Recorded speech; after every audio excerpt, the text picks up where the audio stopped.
we'll get started.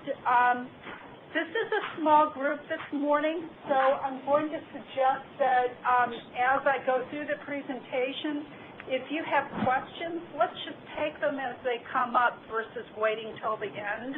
Yesterday we got done early, so it seems to me that might be the better way to make sure this is the most helpful process as possible.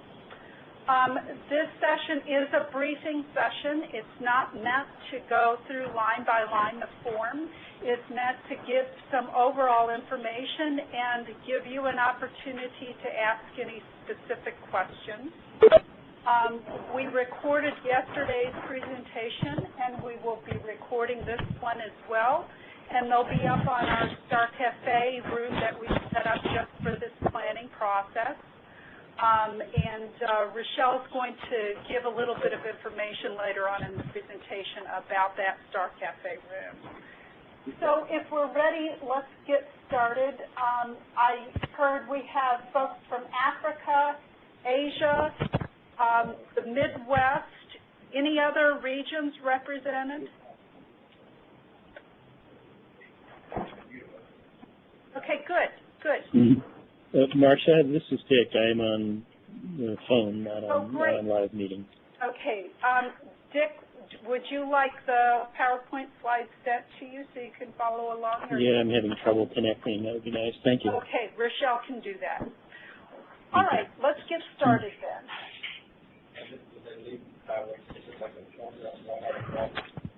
Okay, so today what we're going to go over is want to emphasize a few things that were in the memo that was sent out, just some key elements of the process. We'll look at the planning process itself, the form, some information about estimating costs and when the budget timeline, et cetera. A little bit about your administrative planning, your regional office planning, and the general timeline. We'll talk about some resources and assistance and some things we're trying to beef up this year to help support the planning process. And again, we'll end with some questions discussion, but as we go through this presentation, if you do have questions for those that are on live meeting, if you'll just change your icon to blue to raise your hand, and for those on the phone, just interrupt me. I'm okay with that, and let's try doing Q&A as we process through the presentation. So the first thing I want to do is talk a little bit about key points, and if you recall in my message out to you last week, I talked a lot about this being a transition year. We don't have our feet fully grounded in the new strategic plan, but we're also not using the planning process from the former strategic plan around those 4 goal areas. So while there are elements of the new strategic plan in the planning form, we're not fully there. And there are a couple of reasons for that. One is staff need to get up to speed enough to understand what the board is asking them to do. And secondly, the executive committees need to have time to do some of their own planning around the program design and program choice direction that's a part of the strategic plan. So again, this is sort of a transition bridging year from one kind of planning to another kind of planning. The process assumes that planning is ongoing and adjusted based on situation. This is an emphasis that Shan wants to make sure you folks hear, that, you know, a lot of times we think that once we put something down on paper, that's it. And she wants us, we all want planning to be viewed as a tool for implementation that is then adjusted based on situation, circumstance, and changing needs. Toward that end, deadlines are milestones in the process. The February 4th date is the date that ends planning.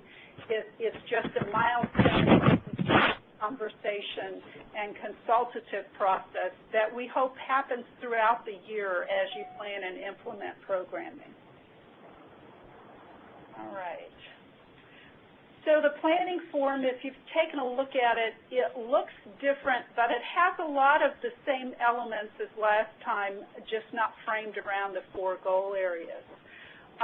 One thing I did want to emphasize today is the form assumes that each program understands that they're now on a 3-year planning cycle, and they're being asked to identify what year they are in, year 1, year 2, or year 3 of that cycle. I'm bringing this up specifically for those folks that are working with program staff to say, if you haven't had the discussion about what cycle each program is on, you should do that, or if folks are going to have a challenge trying to fill out this particular question on the form. The form is divided into Part A, B. Part A is something that you would fill out every year of the 3-year cycle. Part B would be filled out just every 3 years, the first year of a new 3-year cycle. However, this year, everybody's doing Part A and Part B and to get on this 3-year planning cycle.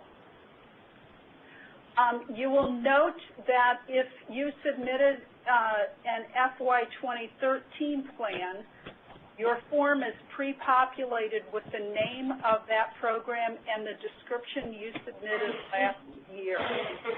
We're doing this because, if you recall, we now have a shared Star Cafe room that has what we hope will continue to be the official name and description of every program we have here at AFSC. So in order to retain that one source, we're pre-populating the name and description from that source. You can make changes in it or edits, but again, that's why that information is there. There's a section on evaluation that was asked last year, but is a bit more specific this year. We want to know within the 3-year cycle exactly when you're planning evaluation and the estimated cost. Again, there are several places where there's a strategic plan connection. One is we're asking for staff to, within whatever abilities and understandings they have, to express a theory of change for their program. We're also asking some elements of the program design and program choice requirements that are in the new strategic plan. We're not asking everything that's there. By 2015, we'll have a more structured process that aligns more clearly with the strategic plan. These are just a few initial steps. Are you okay? There is information, again, asking about constituency groups that your program has a particular focus. This is not about identifying everybody that might be a part of a movement-building program. This is more about if you have specifically targeted in your program strategy and activities to work with a particular group. So, for example, if you're working with young men of color, you would identify that as a particular targeted group that you're focusing activities and hope to have some effect or impact along with them. So it's pretty specific. I know Integration and Impact is going to be working with you on identifying broader stakeholders, but this is really specific to program strategy and if you're focusing on a particular constituency group. Part B should look somewhat familiar, and it's really a very high-level 3-year plan. We're looking for major strategy and significant activities. What I said yesterday is if this high-level 3-year plan takes more than 2 pages for you to complete, it's probably way too detailed. This is not your work plan. This is just a place for decision makers to understand the scope and scale of the work you're planning on doing over the next 3 years that is framed under that theory of change. Continuing, if there are no questions, let's talk about estimating cost. The form, just like last year, asks you to,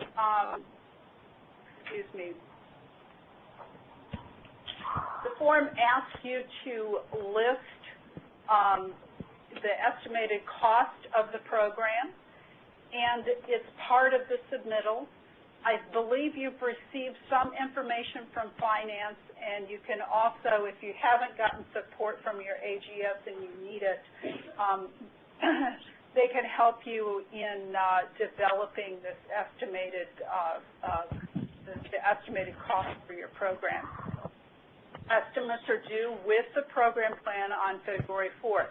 Doesn't mean you need to line anything out, but you do need to be able to have the number on the form and have some backup information so that you understand where that number came from.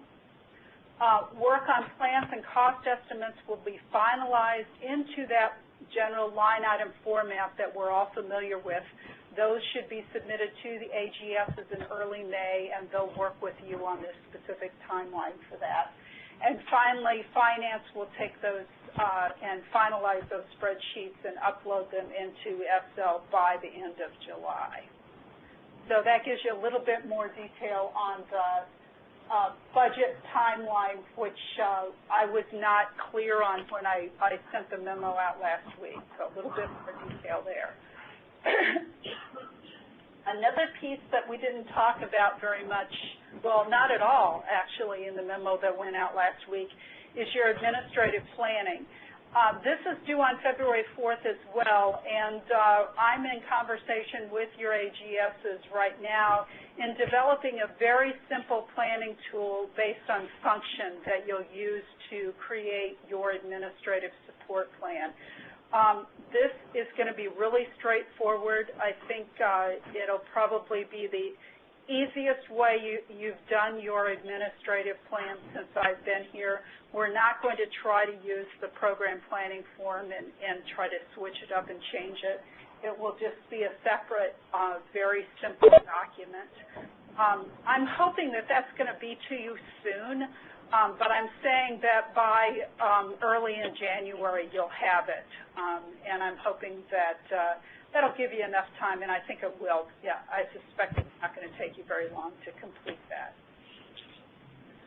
Just to review the general timeline, planning and budgeting process is happening now through January. On February 4th, you need to have uploaded all your plans to Star Cafe. There's a review process that will be happening through your AGS, the General Secretary, yourself, the Executive Committees, the Board Program Committee, and the Board of Directors. And, you know, that process continues from February through September. And then the final budgets are due to your AGSs in early May and, again, uploaded by finance in July.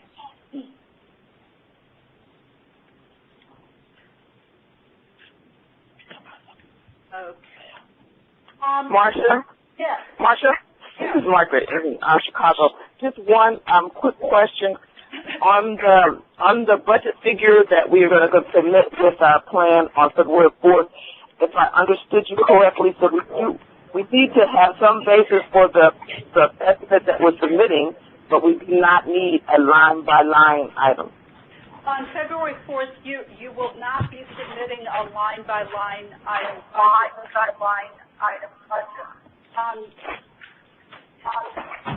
There's some feedback here. Might be helpful.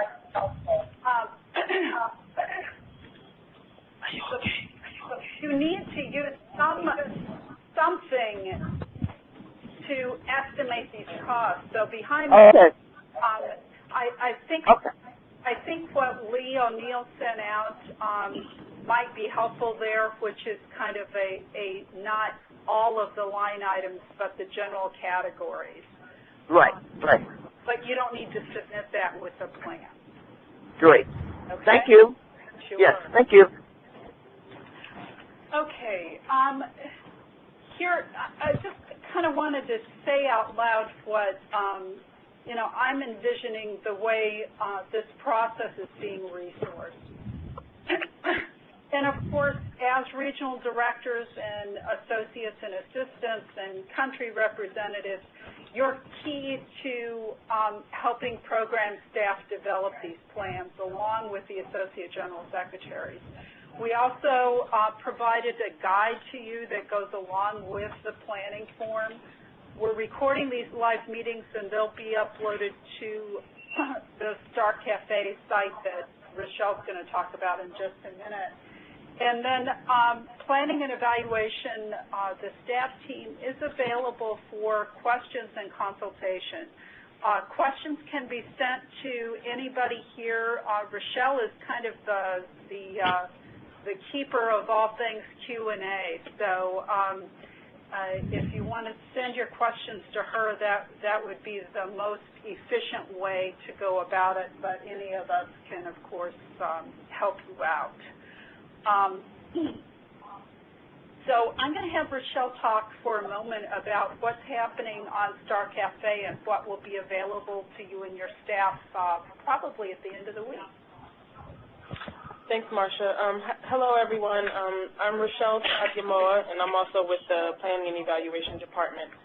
I just wanted to talk about one resource that we'll try to make available for everyone, hopefully by the end of this week. And it's going to be a space in Star Cafe where we have put some information related to all related to the planning process. The page is going to contain some notes and tips that we can offer staff as they're going through the planning process.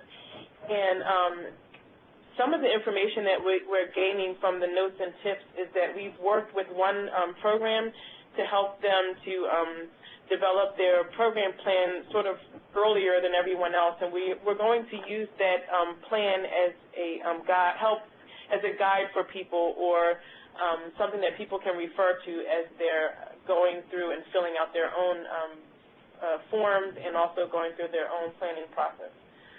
We'll also have a few tips, some things that might not be clear. We'll have some more explanation on how you might go about filling out this information in the form.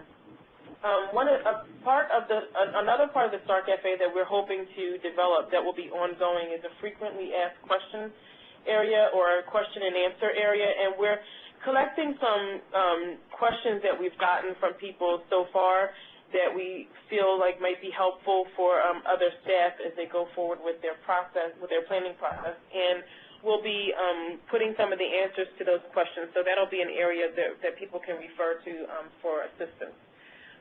There'll also be some resources, and we are collecting some resources that we find might be helpful for folks.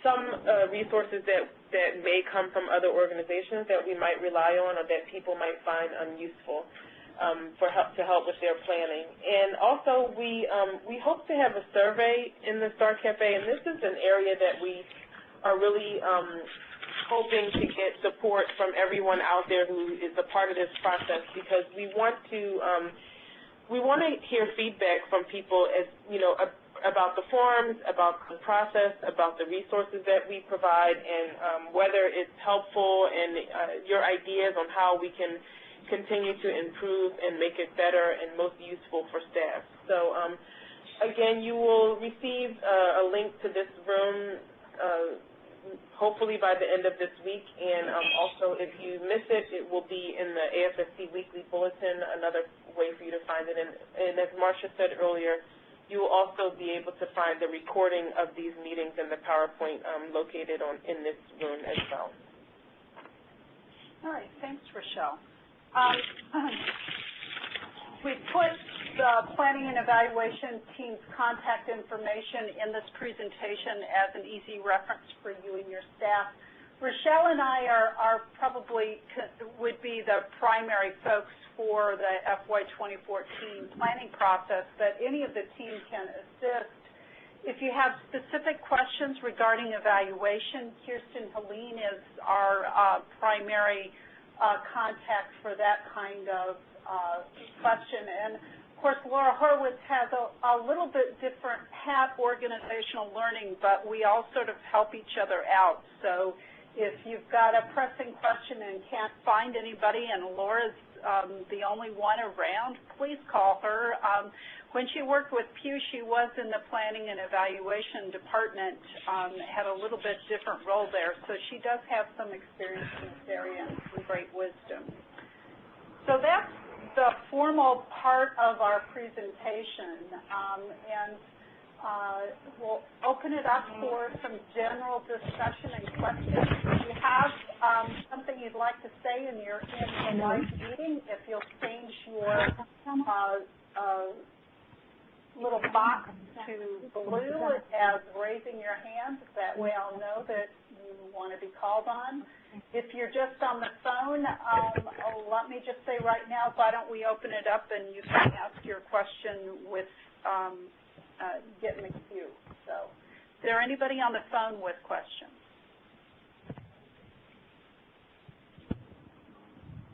Okay, I see Russell has raised his hand in the live meeting. Russell?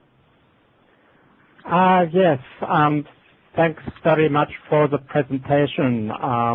And it sounds like a much more well thought out process that we'll be going through now.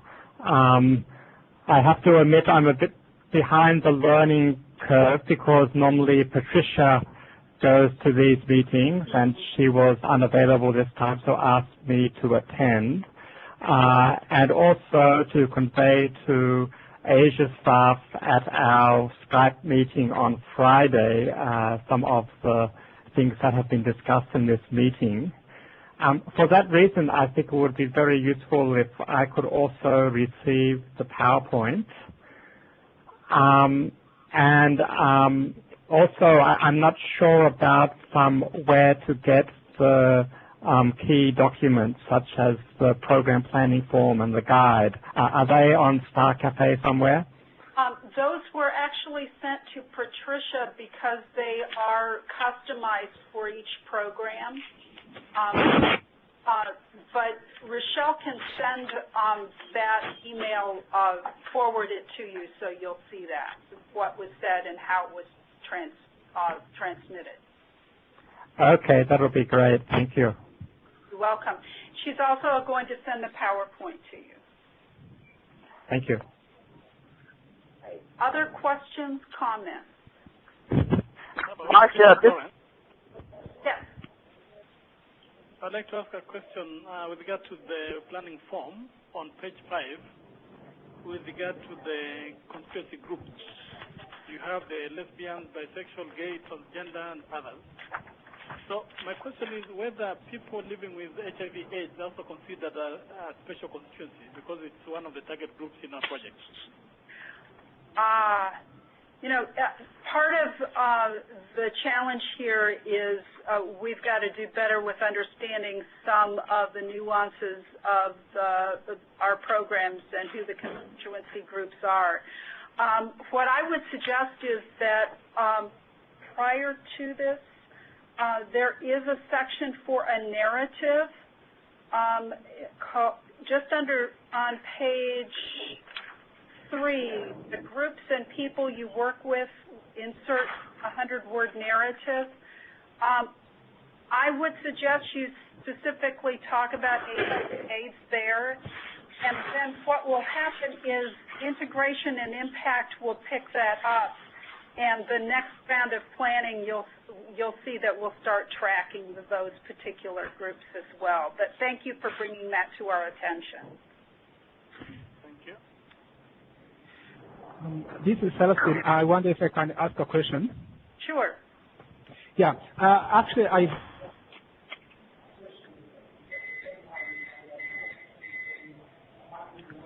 Sorry, you just dropped off.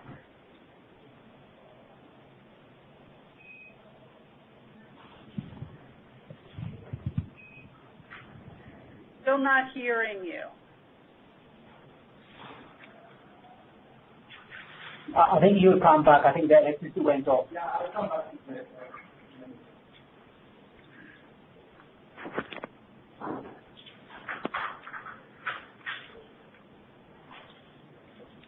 Okay, should we go on, and if Celestine is able to get back on, we'll take his question then? Yeah. Did you hear what I said? No. Yeah, I think the electricity went off. You'll come back within 3 minutes. Okay, all right. Well, did I hear that Margaret had a question as well?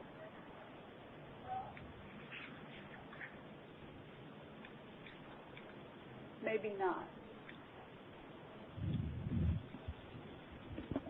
Is there anyone else that has a question as we wait for Celestine to return? Marcia? This is Mark. I'm sorry, I do have a question. I was trying to unmute my phone. About the evaluation piece, if it has been, if a program has not been evaluated externally, will there be some tips or suggestions from planning and evaluation that could assist us with that section? Yeah, actually, Kirsten has been developing some helps and standards and processes. So if you have a program that needs some specific help with developing an approach for external evaluation, it would probably be good to contact her. Margaret, I would be very happy to talk to you and your colleagues about it. Okay. Please just send me an email and we can set up a phone meeting, just like what Marcia is suggesting, and we can talk about how to plan it. Okay, great. Let me talk to staff and see which ones, and we can, would you want to talk to me first and then talk to a group? Excuse me, I couldn't hear you. I will send you an email and we'll set it up. Very good. Just to let everybody know, we will be meeting with Dick and the regional directors to talk in general about evaluation and putting together a calendar. So there's conversation happening, but you know, Kirsten is very much available for detail regarding particular program needs and questions about evaluation. Okay. Is Celestine back? Yes, I'm back. Thank you so much. Actually, Okay. like 3 questions. Question number 1 is whether actually on these groups to work with whether some of the questions are optional or not. Like, for example, on the LGBTQ groups, if, for example, you don't work with any of them, you just leave it out. And also, I was also looking at the gender group, female and male, on whether if you work with both, whether you tick both of them or something like that. That's question number 1. Question number 2 is how about I take them as you ask them? Sure. So Go I ahead. don't forget. Thank Sure. you. The groups that are listed are optional, and you should only identify groups where you have a specific focus or strategy. Like, we work with women on income-generating activities, and there's a specific focus on women. If they're just a part of the group, but they're not a specific, there's not a specific focus or strategy that is very specific to females or LGBTQ or any of these other groups, then don't identify it. So it's very optional. It's based on your specific plan and focus. Is that helpful? Very helpful. Thank you. Okay, so your next question. So my next question was related to medium term and the short term and long term and the work plan. Mm-hmm. And I was looking at which one of them really goes into strategy area. Should we pick short term or medium term and put it in the strategy so that we see the high level program plan linked to those goals up there? Mm-hmm. Yeah, so what is your take on that?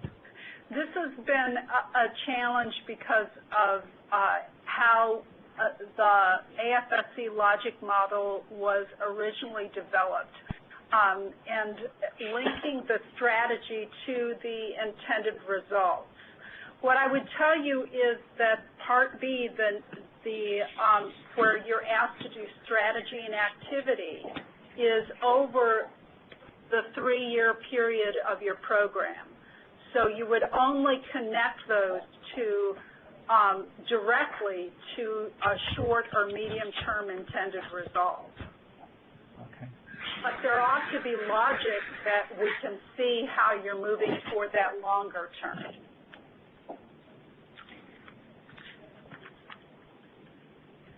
Yeah. No, that's good. So therefore, if I get what you're saying is the choice is ours to see which one from short term and medium term we can actually put in strategy. Right. And probably pick those that really show the strategy most.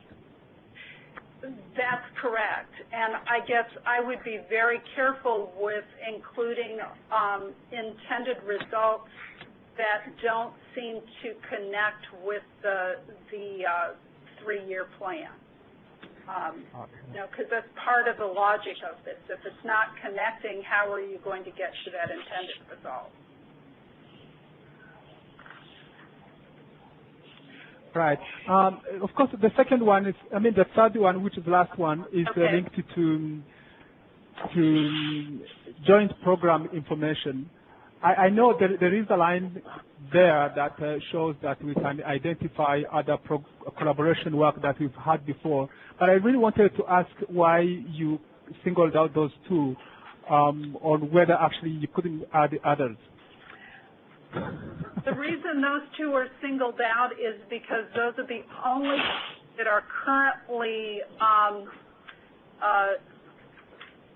identified through the Global Program Planning Group as joint work, and therefore are supported by integration and impact. It doesn't mean that we don't recognize other joint work that's going on, but it's going on at a level that it is not, that's through regional work that we may or may not be aware of. And it doesn't mean that other collaborative efforts like Wage Peace or the Middle East programs won't rise to the top to be something that integration and impact helps shepherd. In particular, the two strategic initiatives that are in the strategic plan come under that umbrella as well. So it's an issue of what is, if you will, official at this time, but it's not supposed to be limiting. Thank you, Masha. Sure. Thank you, Celestine. I'm glad you got back on. Thank you. Other questions, comments, concerns?